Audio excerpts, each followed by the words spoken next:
Welcome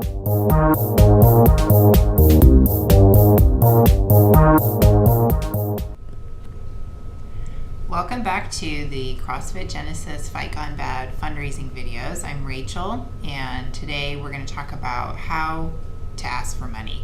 So hopefully you have found 3 to 5 people within your immediate circle who you would like to ask to make a donation to the Fight Gone Bad fundraiser. So today I wanted to give you a little bit of advice as to how to go about asking them. Again, asking for money is really awkward, but the easiest and the best way to do it is to do it directly, face to face with them. So if you don't talk to them often, if you don't see them on a regular basis, the best thing to do is to give them a call, send them a text, and be like, hey, this fundraiser I'm doing, I wanted to talk to you about it. Period. You don't have to get into like the details, but at least you've given them a little bit of a nugget so that they know that they're probably going to be asked for money, so they don't get caught off guard. People hate being caught off guard when they're being asked for money. So when you see them directly, there are 3 things I want you to do when you ask them.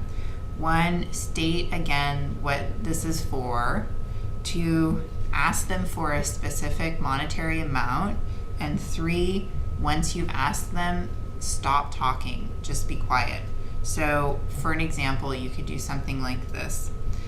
I always start it with this just because it's something I'm comfortable with. We say, hey, I know it's really awkward to talk about money, but you might remember I'm doing this fundraiser for a couple charities that help with cancer survivors and also people who have been wounded in the military.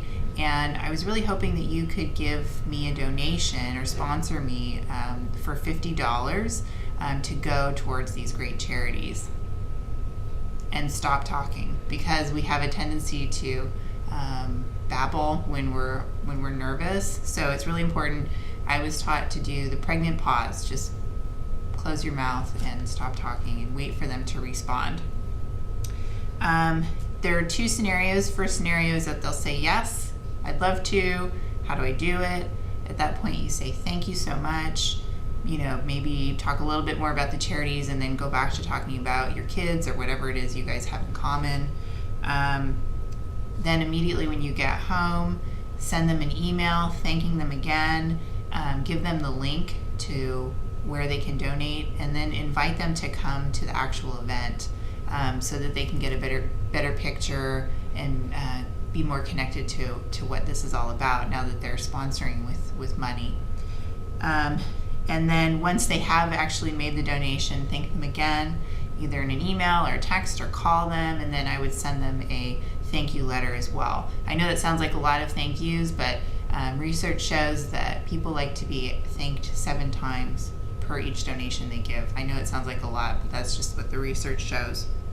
The second scenario is that nobody's going to tell you no.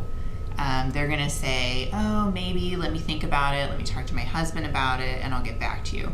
In that case, say, great, I really appreciate it, and then change the subject, go back to whatever else you talk about. And then when you get home, also send them an email. This time I would send them an email with the charities and say, this is what we're raising money for. Thank you so much for thinking about it. Let me know if you decide to make a donation. And then just leave it at that, and you've done what you can, and they'll get back to you if they want to give you money, and they probably just won't respond if they don't want to. But again, thank them anyway, be as gracious as possible. So that's my advice for you. Good luck, and we will see you at Fight Gone Bad.